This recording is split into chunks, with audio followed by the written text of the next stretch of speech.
मित्रों, ज्येष्ठ पूर्णिमा की हार्दिक शुभकामनाएं। दोस्तों, 22 जून ज्येष्ठ पूर्णिमा के दिन गाय को खिला दें। यह एक छोटी सी चीज इतना धन पैसा आएगा कि संभाल नहीं पाओगे। दोस्तों, वैसे तो प्रत्येक मास की पूर्णिमा तिथि को धनदायक और समृद्धशाली शुभ माना जाता है, लेकिन साल की कुछ खास पूर्णिमा अतिथियों को सबसे शुभ और मंगलकारी माना जाता है। मानव उपरांत इच्छा हेतु गाय को जरूर खिला दें। यह चीज पुराणों में पूर्णिमा का दिन बेहद पवित्र माना जाता है। इस दिन तामसिक चीजों का सेवन ना करें, ब्रह्मचर्य का पालन करें, क्लेश कलह से बचकर रहें, किसी को अपशब्द न बोलें। इस दिन द्वार पर आए याचक को अपने सामर्थ्य के अनुसार दान देना चाहिए। इस दिन चावल का दान करना भी बहुत शुभ माना जाता है। इससे चंद्र ग्रह से संबंधित दोष दूर हो जाते हैं। अगर हिंदू धर्म की माने तो ऐसी मान्यता है कि गाय की सेवा अगर निस्वार्थ भाव से की जाए तो घर में लक्ष्मी का वास होता है। वैसे तो युगों से चला आ रहा है कि गाय को हम कुछ न कुछ खिलाते जरूर है। गाय को सनातन धर्म में लक्ष्मी स्वरूप भी माना गया है। कहा जाता है कि गाय की सेवा करने से घर परिवार सुखी और संपन्न रहता है। जिस घर में गाय की सेवा निस्वार्थ भाव से होती है, उस घर में लक्ष्मी जी की कृपा हमेशा बनी रहती है। और जिस घर में गाय की सेवा नहीं होती, अचानक से किसी भी प्रकार की वहां पर विघ्न बाधाएं आती रहती है। वैसे तो कुछ लोग शहरों में भी रहते हैं, महानगरों में रहते हैं, तो वहां पर गाय पालना संभव ही नहीं है। लेकिन गाय को वहां पर भी रोटी जरूर खिलाई जाती है। लेकिन कई बार गाय को खिलाने में कुछ भूल हो जाती है। तो कौन सी वह 3 चीजें हैं जो गाय को नहीं खिलानी चाहिए, आज हम आपसे इस वीडियो में साझा करेंगे। लेकिन दोस्तों, उससे पहले आपसे रिक्वेस्ट करते हैं कि वीडियो को लाइक जरूर करिएगा, दोस्तों को शेयर कर दीजिएगा। और अगर आपने अभी तक चैनल को सब्सक्राइब नहीं किया है तो चैनल को सब्सक्राइब करके बेल आइकन जरूर दबाएगा। दोस्तों, गाय के अंदर सभी देवी देवताओं का निवास माना जाता है। तो आप सुबह जो पहली रोटी बनती है वह अगर गाय को खिलाते हैं तो देवी देवताओं का आशीर्वाद मिलता है। गाय को गुरु के साथ जोड़ा गया है, यानी गुरु ग्रह के साथ, बृहस्पति ग्रह के साथ। इसीलिए गुरुवार के दिन गाय को रोटी पर 1 चुटकी हल्दी डालकर खिलाएं तो सुख संपत्ति धन ऐश्वर्य बढ़ता है, दुष्ट ग्रह शांत हो जाते हैं। जो लोग मानसिक रूप से परेशान है वह गाय को रोटी पर थोड़ा सा गुड़ रखकर खिलाएं तो सकारात्मक ऊर्जा आती है, टेंशन खत्म होती है, स्वास्थ्य अच्छा रहता है। और अगर आपको लगता है कि आपके सभी ग्रह खराब है तो ऐसे में गाय को पहली रोटी रोज खिलाएं। सभी ग्रह धीरे धीरे शुभ हो जाएंगे।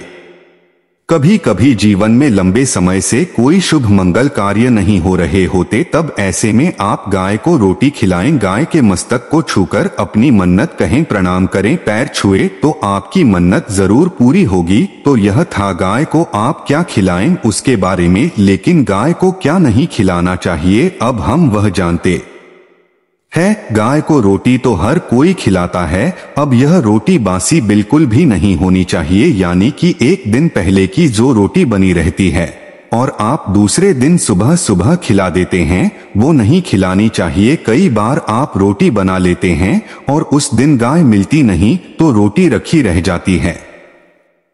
फिर वो अगले दिन गाय को खिलाने से गाय का अपमान माना जाता है, वो रोटी बासी कहलाती है। इसलिए गाय को 1 दिन पहले की बची हुई रोटी कभी नहीं खिलानी चाहिए। सड़ी गली चीजें, खराब चीजें गाय को मत खिलाइए, इससे घर में परेशानी आती है। अगर आप ऐसा करते हैं तो अपनी आदत को बदलिए, क्योंकि इससे घर में तकलीफ आती है। गाय को हरा चारा तो हर कोई खिलाता है। हरा चारा खिलाते समय एक बात का ध्यान रखें, गाय को सबसे ज्यादा पीपल का पत्ता लोग खिलाते हैं, पर पीपल का पत्ता आप खुद से तोड़कर मत खिलाइए। दूसरी बात, आप घर में सब्जी लाते हैं तो साथ आ जाता है, तो उसमें से अच्छी चीजें तोड़कर रखें। बचा खुचा आप गाय को खिलाएं, आप जो देंगे वह गाय खा लेगी। लेकिन थोड़ी सी कुछ अच्छी चीजें मिलाकर गाय को खिला दीजिएगा तो ज्यादा फायदा होगा। गाय को दूध नहीं पिलाना चाहिए। दही चावल खिला सकते हैं, लेकिन दूध ताजा हो या बचा हुआ भूलकर भी गाय को मत पिलाइए। तो 3 चीजें गाय को नहीं खिलानी है। एक तो बची कुची रोटी नहीं खिलानी है। कोई भी अनाज बजाए उसे दूसरे दिन गाय को नहीं खिलाना है। जैसे चावल बात जाता है, रोटी बच जाती है। और आप अगर चारा खिलाते हैं उन्हें तो सड़ा गला मत खिलाइए, और अगर खिलाते हैं कोई चीज तो उसके साथ कुछ अच्छी चीजें मिला लें। और गाय को दूध नहीं पिलाना है। ये चीजें बिल्कुल भी नहीं खिलाएं, नहीं तो घर में गरीबी आती है। माता लक्ष्मी आपके घर में वास करना छोड़ देती है। 84 लाख योनियों के सफर करके आत्मा अंतिम योनि के रूप में गांव का रूप धरती है। गाय लाखों योनियों का वह पड़ाव है जहां आत्मा विश्राम करके आगे की यात्रा शुरू करती है। दोस्तों, गाय कोई अपशगुन नहीं होता है। जिस भूभाग पर मकान बनाना हो वहां पर अगर आप 15 दिन के लिए गाय और बछड़ा बांध देते हैं तो वह जगह पवित्र हो जाती है। भूभाग से बहुत सारी आसुरी शक्तियों का नाश हो जाता है, क्योंकि गाय में सकारात्मक ऊर्जा का भंडार माना गया है। गाय का मार्ग रोकना, अगर आप कहीं भी जा रहे हैं और गाय माता आपका मार्ग रोक दें तो यह बहुत ही शुभ माना जाता है। गाय और बछड़े का दर्शन एक साथ आपको हो जाए तो आपकी सफलता का प्रतीक माना जाता है। अगर आपके घर के आसपास घूमती रहती है तो इसका मतलब है कि आपके घर से काफी सारे संकट अपने आप ही दूर होने वाले हैं और समृद्धि पूर्वक जीवन आपको मिलता है। गाय के समीप आप अगर जाते हैं तो संक्रामक रोग, कफ, खांसी, सर्दी, जुकाम आदि का ग्रह अपने आप ही बिना दवाइयों के भी नाश हो जाता है। अगर आपको गाय अचानक से पूंछ मार देती है तो यह बहुत ही शुभ संकेत माना गया है, और काली चितकबरी गाय का ऐसा करना तो और भी ज्यादा शुभ माना गया है। पंचगव्य जो होते हैं वह कई रोगों में लाभदायक है। पंचगव्य क्या क्या हुए? गाय के दूध, दही, घी, मूत्र और गोबर, इन सभी को शरीर की रोग निरोधक क्षमता को बढ़ाकर रोगों को दूर करने वाला माना गया है। ऐसा कोई रोग नहीं है जिसका इलाज पंचगव्य से नहीं किया जा सकता। दोस्तों, आज के समय में लोग गौ माता की पूजा करने के बजाय, उनका सही उपयोग करने के बजाय उनको काटकर मारकर खाना ज्यादा पसंद करते हैं। बुरा लगेगा शायद, पर यह सच है। और गाय को रोटी देने से न केवल सुख समृद्धि की प्राप्ति होती है बल्कि बरकत भी होने लगती है। अगर आप गांव को पाल सकें तो अच्छी बात, लेकिन आज के मॉडर्न युग में जहां लोगों की शायद खुद के घर में रहने की जगह नहीं है, ऐसे में गांव को रखना थोड़ा कठिन और महंगा हो सकता है। ऐसे में आप गांव को रोटी दें, कम से कम रोटी दे करके आप सुख समृद्धि को प्राप्त कर सकते हैं। आपके घर में बरकत होने लगती है। हमारे बुजुर्ग हमेशा से कहते आए कि गाय को रोटी खिलानी चाहिए, लेकिन समय स्थिति के चलते गाय की सेवा हर कोई नहीं कर पाता, लेकिन कम से कम रोटी तो आप खिला सकते हैं। अगर रोटी भी नहीं खिला सकते, जैसे काफी सारे जो हमारे भाई बहन मलेशिया वगैरह में, लंदन वगैरह में बैठे हैं, उनको गाय नहीं मिलती है, वो पूछते हैं कि हम कैसे गोसेवा करें। आप ऐसा कर सकते हैं, गांव के नाम के पैसे निकलते जाएं, और फिर आप चाहे तो कभी इंडिया आए तो आप गौशाला में दान दे दें, या फिर आप चाहें तो वहीं पर किसी गरीब को गांव के नाम की रोटियां खिलाएं। किसी भी अनाथ आश्रम में चले जाएं, किसी वृद्धाश्रम में चले जाएं, किसी भी दूसरे सफेद पशु को आप भोजन कराएं। यह भी आपके लिए यह बहुत अच्छा होने वाला है। कम से कम रोटी जरूर खिलाएं। हमारे देश में कई जगह देखा गया है और कई लोगों का प्रश्न आता है कि हम झूठी रोटी गाय को देते हैं, क्या ये सही है या गलत है? हम झूठा खाना, बचा हुआ खाना गाय को खिलाते हैं, यानी जो बच जाता है वह गाय के हवाले कर दिया जाता है। तो आपको बता दें दोस्तों, रामायण काल में गौ माता को एक श्राप मिला था, उसी की वजह से आज उनके साथ ऐसा हो रहा है। उसी श्राप की वजह से गौमाता में देवी देवताओं का वास होने के बाद भी उनको झूठा खाना पड़ता है, यहाँ तक कि पॉलिथीन भी खाते हैं। हालांकि ये किसी भी लिहाज से सही नहीं है। आपको बता दें, वाल्मीकि रामायण में सीता द्वारा पिंड दान देकर दशरथ की आत्मा को मोक्ष मिलने का संदर्भ आता है। जो लोग जानते होंगे वो जानते हैं कि वनवास के दौरान भगवान राम लक्ष्मण और सीता पितृपक्ष के दौरान श्राद्ध करने के लिए गया धाम पहुंचे। वहां श्राद्ध करने के लिए जरूरी सामग्री जुटाने राम और लक्ष्मण तो चले गए और सामान लेकर नहीं आए। इधर दोपहर हो गई, दान का समय निकलता जा रहा था। सीता मां घबराने लगी। तभी दशरथ की आत्मा ने पिंडदान की मांग कर दी। अब गया जी के आगे फल्गु नदी पर अकेली सीताजी मुश्किल में पड़ गई। उन्होंने फल्गु नदी के साथ वट वृक्ष, केतकी के फूल और गाय को साक्षी मानकर बालू का पिंड बनाया और स्वर्गीय राजा दशरथ अपने ससुर के निमित्त पिंडदान कर दिया। थोड़ी देर में भगवान राम और लक्ष्मण जब लौटे तो उन्होंने कहा कि समय निकल जाने के कारण मैंने पिंड दान कर दिया। बिना सामग्री के पिंडदान कैसे हो सकता है, इसीलिए राम जी ने सीता मां से प्रमाण मांगा। तब सीता माता ने कहा कि जो फल्गु नदी की रेत है, केतकी के फूल है, गाय हैं और वट वृक्ष है, जो मेरे द्वारा किए गए श्राद्ध कर्म की गवाही दे सकते हैं। में फल्गु नदी, गाय और केतकी के फूल तीनों इस बात को मुकर गए। उन्होंने कहा सीता मां झूठ बोल रही है, सिर्फ वटवृक्ष ने सही बात कही। तब सीता जी ने दशरथ का ध्यान करते हुए उनसे ही गवाही देने की प्रार्थना करें।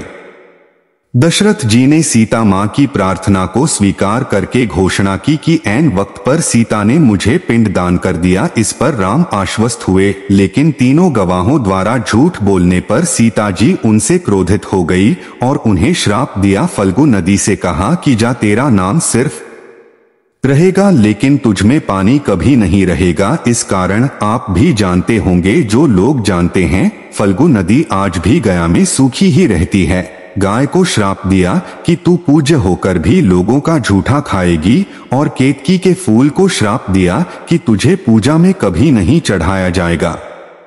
वट वृक्ष को सीता मां ने आशीर्वाद दिया कि उसे लंबी आयु की प्राप्ति होगी और दूसरों को छाया प्रदान करेगा, तथा पतिव्रता स्त्री तेरा स्मरण करके अपने पति की दीर्घायु की कामना करेंगी। यही कारण है कि गाय को आज भी झूठा खाना पड़ता है। केतकी के फूल को पूजा से निषिद्ध बताया गया है। फल्गु नदी के तट पर जल नहीं है। सीता कुंड में पानी के अभाव में सिर्फ बालू रेत में पिंडदान किया जाता है। दोस्तों, शास्त्रों के मुताबिक गौमाता में सारे देवी देवता निवास करते हैं। 33 कोटि देवी देवता और पिता का निवास होता है। अगर आप भी किसी मंदिर में नहीं जा सकते, पूजा पाठ नहीं करते हैं, कहीं जाकर के ग्रह दोषों का उपाय नहीं कर सकते हैं, तो आपको गाय को एक रोटी जरूर खिलानी चाहिए। हमेशा कहते हैं, पहली रोटी गाय की अगर आप भी खिलाते हैं तो दुनिया के साथ सारे सुखों को प्राप्त कर सकते हैं। आपने अक्सर ही सुना होगा कि रसोई में पहली रोटी जो भी बने गाय को दे देनी चाहिए। हर रोज गाय को एक रोटी देने से आपके जीवन के सभी दुख दर्द दूर हो जाते हैं। खाना बनाते वक्त हमेशा पहले एक रोटी गाय की निकाल दें, इसके बाद ही परिवार के बाकी सदस्यों के लिए आपको रोटियां सेंकने चाहिए। कोशिश करनी चाहिए कि गाय की उस रोटी में थोड़ा सा हल्दी मिला दें। इससे गाय को रोटी खिलाने का अपार फल प्राप्त होता है। अगर गुरुवार का दिन हो तो लोई ले ले, सने हुए आटे की एक छोटी सी लोई बना लें और उसमें हल्दी मिलाकर गाय को खिला दें। आपके जीवन में शुभता आती है, वैभव आता है, धन संपत्ति का वास होता है। आप जो भी हासिल करना चाहते हैं जिंदगी में, तो आप देखेंगे कि तुरंत आपको मिनटों में वह हासिल हो जाता है। इसी तरह से आपको नमक का एक उपाय बताते हैं। नमक क्या है? नमक के बिना तो हर स्वाद अधूरा है, और साथ ही साथ अगर नमक न हो जीवन में तो स्वादहीन हो जाता है। जितना हम खाने में नमक को इम्पोर्टेंट मानते हैं, उतना ही ज्योतिष में नमक को इम्पोर्टेंट ही माना जाता है और इसे कर्ज की वस्तु माना गया है। किसी का नमक खाने का अर्थ क्या होता है? उसका कर्जदार होना। आपने सुना ही होगा, नमक का कर्ज अदा करना है। इसलिए अगर आप जीवन को सुगम बनाना चाहते हैं, सरल बनाना चाहते हैं, तो नमक का एक आसान सा प्रयोग आपको आज हम बताएंगे। आप देखिए कि कितने आपको पॉजिटिव परिणाम मिलते हैं और इतना आसान है कि इसके लिए आपको अतिरिक्त मशक्कत करने की कोई जरूरत नहीं है। सिर्फ आपको अपने घर में बनी सबसे पहली रोटी लेनी है और उस पर थोड़ा सा नमक रख दें। अब आप पूछेंगे कौन सा नमक रखें, तो सबसे बेस्ट है आप सादा नमक, डेली वाला नमक, सस्ता नमक जो भी है वो रखें। काला नमक नहीं रखना है, आपको सफेद नमक ही रखना है, तो नमक रख लें। और फिर इस रोटी को किसी कपिला गाय को आपको दे देनी है। कपिला गाय यानी सफेद रंग की गाय को आपको खिला देना है। अगर आपको कपिला यानी सफेद गाय नहीं मिलती है तो आप यह रोटी किसी भी गाय को खिला दें, मगर यदि आपको कोई ऐसी गाय दिख जाए सबसे पहले सफेद गाय को ही खिलाना प्रेफर करें। आपको बता दें दोस्तों, ये उपाय आपकी हर समस्या को जड़ से दूर कर देता है। चाहे आपके घर में कोई बड़ी कलह हो, कोई पारिवारिक वाद विवाद हो, इस उपाय को करके आपके घर में सुख का वास होने लगता है। जो भी धन की कमी हो, बच्चों की पढ़ाई हो, करियर में सफलता हो, सभी मुश्किलें आपके जीवन की दूर होने लगती है। लेकिन गाय को रोटी देते वक्त मन में ऐसा कोई भावना लगाकर रखें कि हम रोटी खिलाते हैं या फिर हम बहुत बड़े दानी हैं। अन्यथा इस स्थिति में पुण्य फल की प्राप्ति होना संशय वाली स्थिति देता है। गाय को रोटी खिलाने से नियम से बरकत के अलावा आप देखेंगे धन संपत्ति में दिनों दिन बढ़ोतरी होने लगती है और आपके घर के ग्रह दोषों से आपको मुक्ति मिलती है।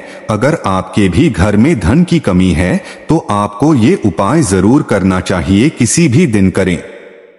अगर सावन का पवित्र महीना है तो हर दिन शुभ है।